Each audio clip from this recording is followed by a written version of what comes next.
Well, Ohio State won the national championship last night, as many of us expected, over Notre Dame, who gave it a heck of a shot, but didn't have the firepower. Now all the data is coming in. Who will win the national championship in 2026? So it's really a good question. It's one of those things that is almost unanswerable, certainly right now. But that's okay because we've got a long time until they play the games, and we got 364-ish days until they play for the national championship. Who they are, I don't know yet. It's still going to be a 12-team playoff in 2025. And I just wanted to go through a few things here because if if you were wondering who was the betting favorite coming into this thing, well, that's not changed. That's not changed. Our buddies over at BetMGM is what we're going to take a look at real quick here in their national championship odds. Ohio State, who just won it, is at plus 450 to win it again. Texas and the Dogs are number two at plus 650. Oregon at plus 700. And then a little bit of a drop off before Penn State and then Notre Dame at 1,200. So this is not uncommon at all for a team coming off the national championship to be considered the favorite to win it. Ohio State, like a lot of these teams, Ohio State, Texas, they are both going to have to replace starting quarterbacks. Georgia will too, as will Oregon.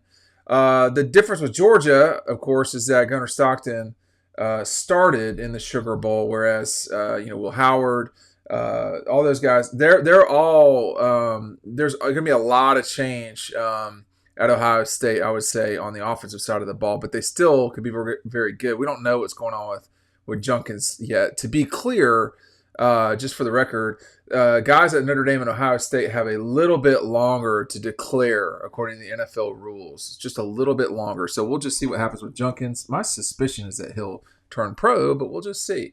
So that Georgia, I wanted to point this out because when you have a season that involves winning the Southeastern Conference Championship and you do not win the national championship, there's going to naturally be a lot of lukewarm going into this offseason, which is really saying something because not that long ago, winning the SEC was a huge deal. I actually think it really still is. It's just that because of the way that the postseason is arranged now, that does not, just because you've won the SEC does not mean you had the type of season you would have wanted to have.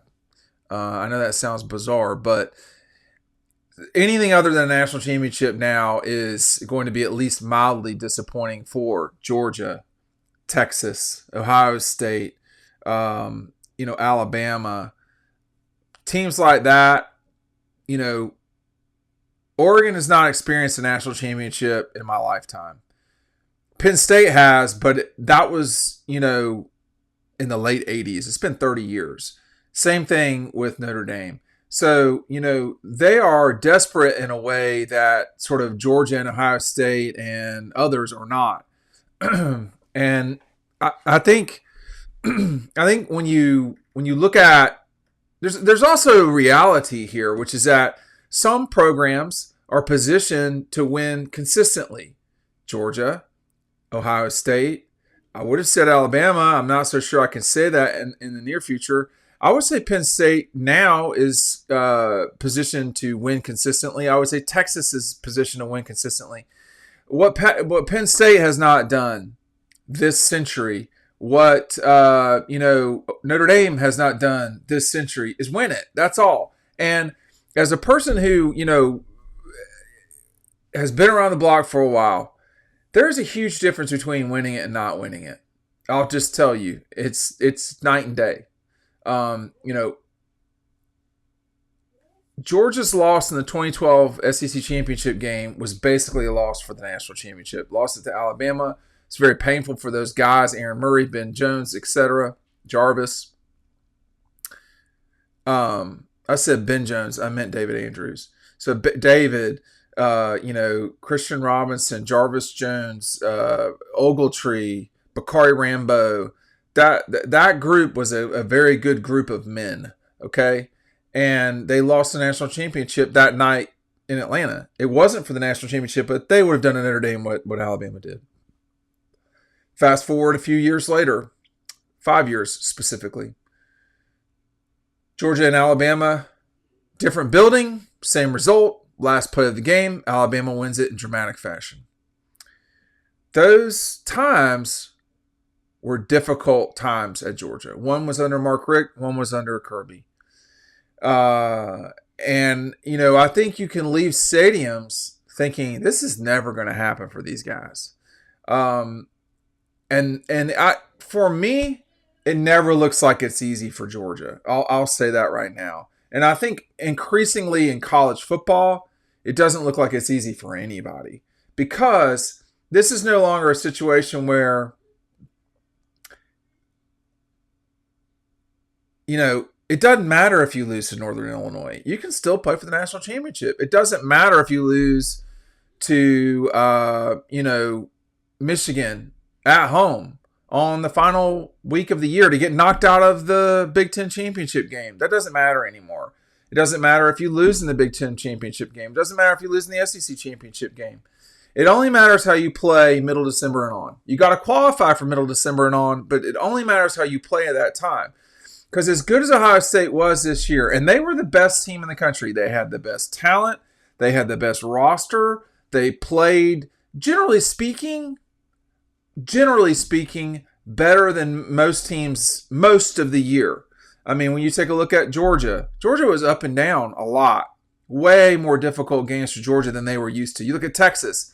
I mean, the way that they got beat by Georgia in Austin, the way that they were kind of up, they won the games, but somewhat like Georgia, they had a challenging time too in the SEC.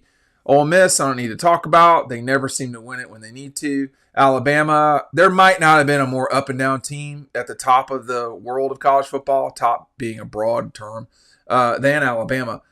There was no team that was a runaway team this year. There was no 2022 Georgia, 2021 Georgia, 2020 Alabama, or 2019 LSU. There was no, this is much more akin to the beginning of the college football playoff, where you had a flawed Ohio State team win the national championship. A year later, in 2015, you had a flawed Alabama team win the national championship. In 2016, a Clemson team that lost to Pittsburgh at home won the national championship.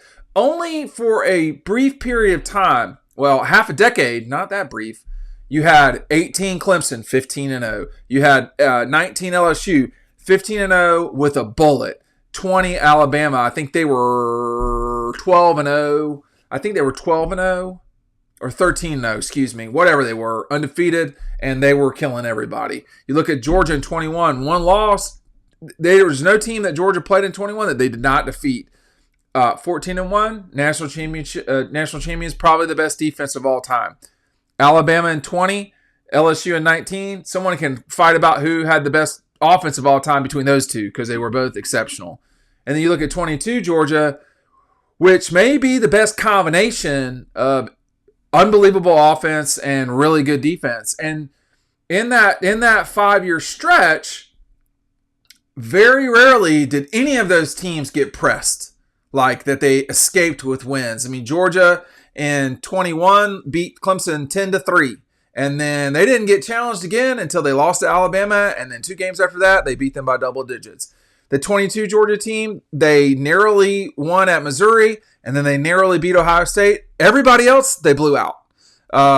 When you think about the Alabama team in 2020, Georgia had a lead on them at the half. That game became a slow motion blowout. Florida fought them really hard in the SEC championship game. That became, their closest game, their tightest game, and then Florida crumbled in the Cotton Bowl. It was a bizarre situation. That was a great Alabama team, The last Alabama team to win the national championship. It's getting further and further away, by the way.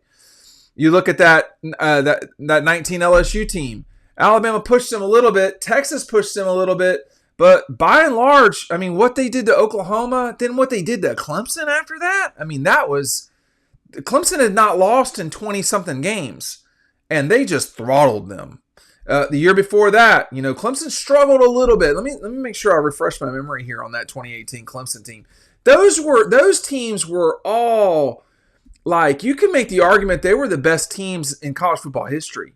Like, you can make the argument, and like, generally speaking, I would take these teams because the sport's different now, and you had guys like Dexter Lawrence and Christian Wilkins on those Clemson teams. I mean, like, the teams from Miami in 2001, they could compete with these teams, but I don't want to hear about Nebraska and that's But like Clemson, they narrowly beat A&M. I knew there was a game that they had that was tight, and they might have had one other tight game.